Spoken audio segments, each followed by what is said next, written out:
Jewish Channel's Week in Review. Palestinians at the United Nations, a Hamas Mickey Mouse, and last year's forest fires all make headlines.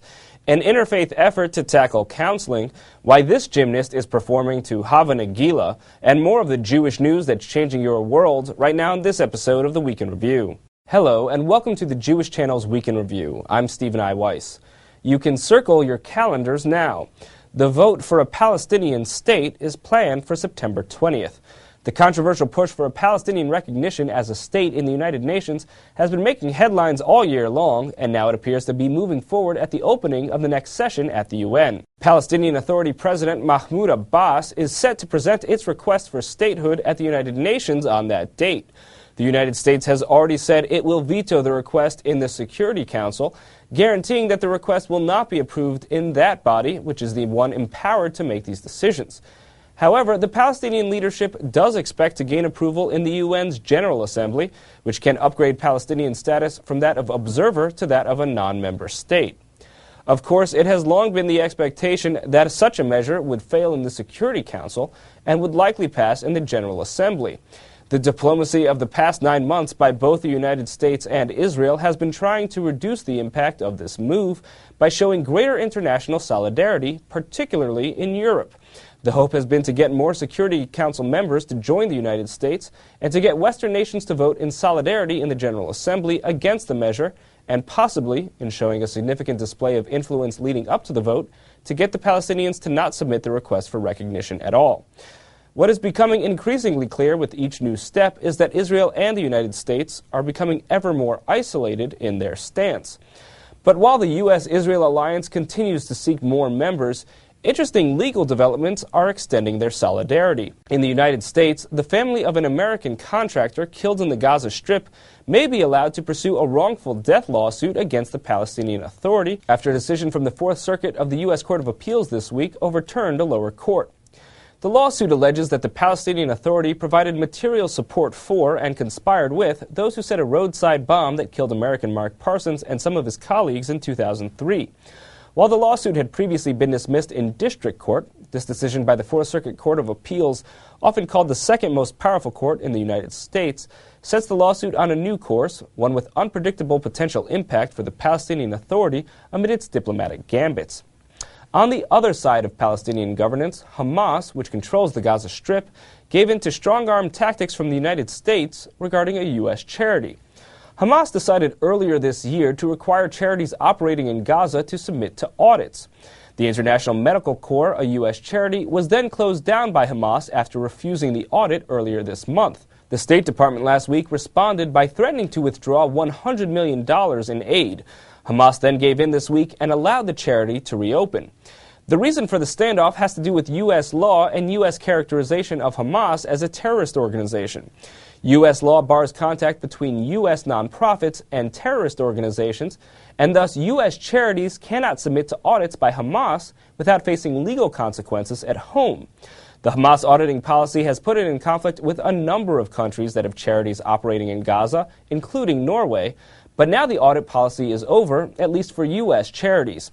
It's interesting, in light of the reversal of Hamas's stance, to note the original statement from a Hamas spokesperson on the issue. These organizations do not recognize and do not want to recognize the Palestinian law, he said, adding, "We do not kneel down to any threat. Any organization that wants to operate in the Palestinian territories must respect the laws." In another example of U.S. activity on issues relevant to Israel this week, the State Department has given a $200,000 grant to an organization that monitors the media of the Middle East and South Asia for anti-Semitism.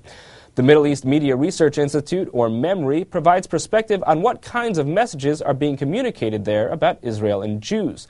Among the revelations they've brought to us in the U.S. is the famous story from the past few years of the Hamas Mickey Mouse, teaching Palestinian children the values of killing Jews on official television. And when it comes to Israel's relationship with Hamas, conflict heated up again this week, with a Hamas rocket attack on Beersheba, and the Israeli Air Force retaliating by bombing 4 targets in the Gaza Strip.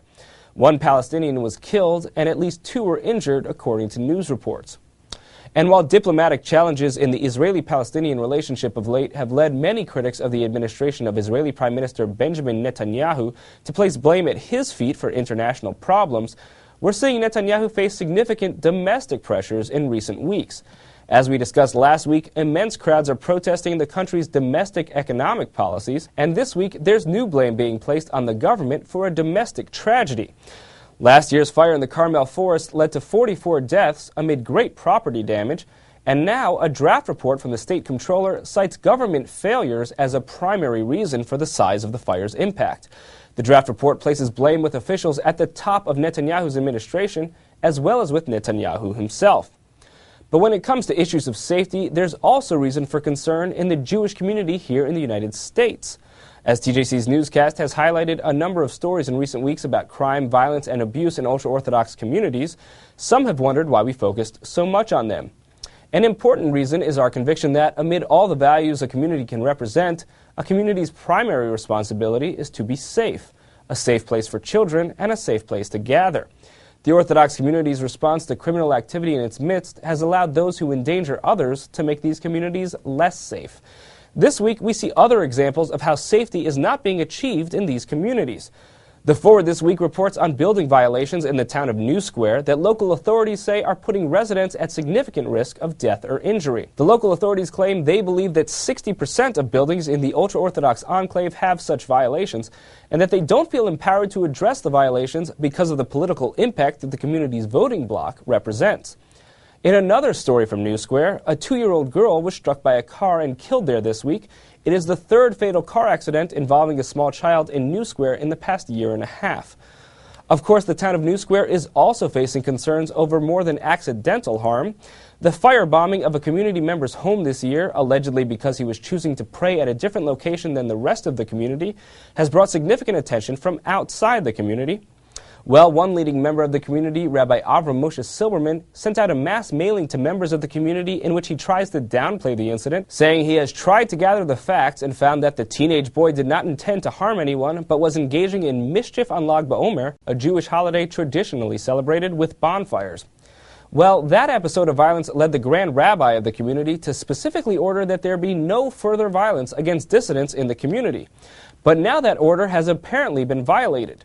After a windshield was found smashed in the community, the rabbinical court has issued a statement calling for those with information about the incident to come forward to the rabbinical court to make a statement. Moving on to a story of different religious groups trying to work together, Christian Neen reports on an effort to get multi-faith clergy on the same page for helping others. Last week, the conservative movement's Jewish Theological Seminary held an unusual graduation ceremony, at least by Jewish institutional standards. The school's 3-year-old Center for Pastoral Education honored the 15 members of its summer chaplaincy program with diplomas. But those students hailed from a variety of Jewish denominations and Christian faiths. The 12-week CPE program trains clergy of all faiths to work with people of all faiths through classroom training and on-site work at social service agencies such as Metropolitan Jewish Health System hospice programs and other agencies that serve the elderly. Center founder, Rabbi Michal Springer, said that the CPE program thrives on its religious diversity. We have a Greek Orthodox woman, a Unitarian Universalist, a United Church of Christ, and other Protestant groups represented here, together with Jews of all different stripes, Orthodox, Reform, Reconstructionist, and Conservative.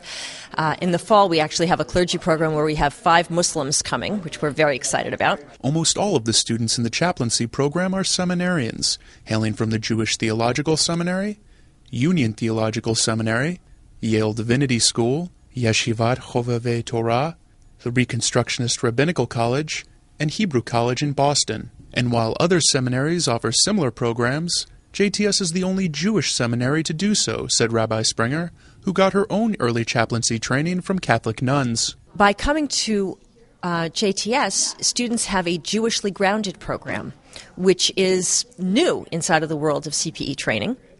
And many of our Christian students who come to us are particularly interested in seeing how Judaism and Christianity come together in forming their ministerial identity. And Rabbi Springer's Christian students said that her chaplaincy teachings transcend religious boundaries. She embodies what it means to be a healer and a chaplain in this world through how she is in the world. It's been an absolute honor to work with her, and I feel like I am one of the luckiest Christians alive because now I have a rabbi. The program's Jewish students said that such interfaith cooperation was part of the CPE program's appeal. The fact that it's an interfaith program was really, really important. So to be in a chaplaincy program here at a Jewish institution, but with people from other faith backgrounds, was really meaningful. And I was able to learn a lot about their traditions and also to really deeply explore my own. For more about the JTS Center for Pastoral Education, please tune into the full broadcast edition of the Week in Review. Thank you, Christian. In women's news, we've recently discussed the issue of Orthodox women not allowed to remarry because their husbands won't give them a Jewish divorce document or get. Well, one woman who turned the tables by refusing the document and not allowing her husband to remarry has received a significant fine.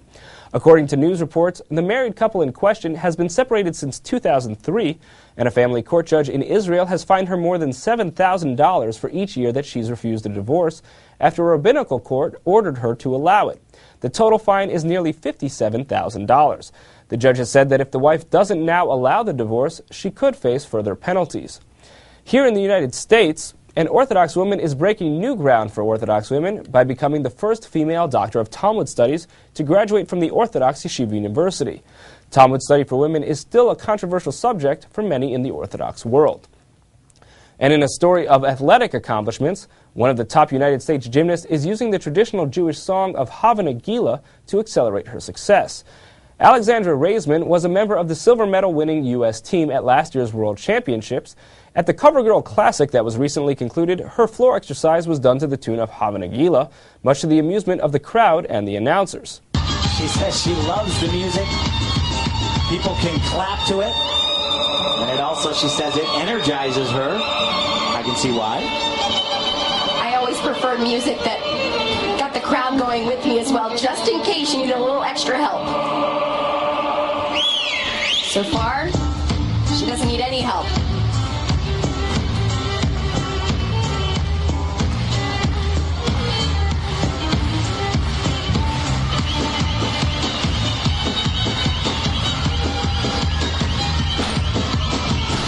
As you can see here, the crowd did enjoy the music, clapping along to the performance, and the Jewish mood set by the music even got the announcer in a Yiddish mode of mind. I forgot to do that. Yeah, that's what happened. So new, she forgot something. Here's hoping for a week in which you don't forget something. That's all for this week. From all of us here at the Jewish Channel, be well. The Jewish Channel is available on cable. Time Warner Cable Channel 528, IO Optimum Channel 291, RCN Channel 268, Bright House Channel 330, Verizon Fios Channel 900, Cox Channel 1, Frontier Communications, and now on Comcast Cable in the on-demand menu under Premium Channels. For more information, visit tjctv.com.